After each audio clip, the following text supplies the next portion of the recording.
और अब से कुछ देर पहले शाजिया आपने सुना विदेश सचिव को उनकी ब्रीफिंग में, और साफ है जितनी हिमाकत पाकिस्तान करेगा, जितनी बार वो ये गलती करेगा, उसका झूठ उतनी जल्दी सामने आएगा, उसकी परतें खुलने लगेंगी।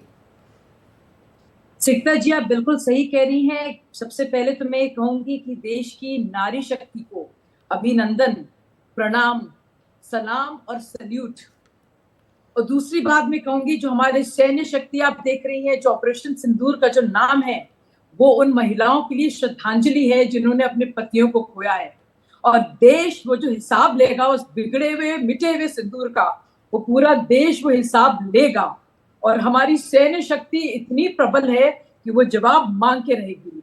और आप देखिए किस तरह से परखच्चे उड़ गए हैं, चाहे वो प्रोपोगंडा हो या फिर सारे के सारे अटैक्स हो पाकिस्तान की तरफ से। किस तरह से उन्होंने जानबूझकर कभी क्रिश्चियंस को, कभी सिखों को, और सबसे पहले हिंदुओं को बाकायदा टारगेट में रखकर देश में दंगे फसाद करने की कोशिश की। लेकिन सारी की सारी कोशिशें नाकाम। मुझे फक्र है अपनी सैन्य शक्ति पर, और मुझे फक्र होता है जब मैं देखती हूँ बाकायदा जनरल कुरैशी को, जब मैं देखती हूँ विंग कमांडर सिंह को। वाकई में ये है भारत। और आप देखिए किस तरह से, और हम लोग जज्बाती हैं क्योंकि ये अफसोस भी होता है देखकर कि हमारी महिलाओं ने अपने सुहागों को खोया है, बेटियों ने अपने पिताओं को खोया है। लेकिन आप देखिए भारत की शक्ति, भारत की प्रबल सेना, और किस तरह से सारे के सारे हमारा, आप देखिए किस तरह से हमने इंटरसेप्ट करे हैं सारे मिसाइल्स को। किस तरह से हमने बाकायदा कोई भी हानि अपने टाउन्स और सिटीज पर नहीं होने दी।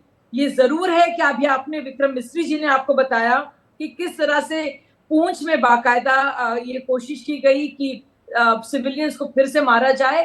और किस तरह से हमने देखा कि जानबूझकर एक गुरुद्वारे को बाकायदा टारगेट किया गया। जी, लेकिन फिर से मैं कहूंगी आपके कार्यक्रम के लिए भी कि वो इस सैन्य शक्ति और महिला शक्ति को के लिए एक बहुत बड़ा, ये ना सिर्फ अभिनंदन है, एक बहुत बड़ा सल्यूट है हमारे पूरे देश को, जो शुक्रगुजार है हमारे आर्म फोर्सेस पर और हमारी सैन्य शक्ति पर।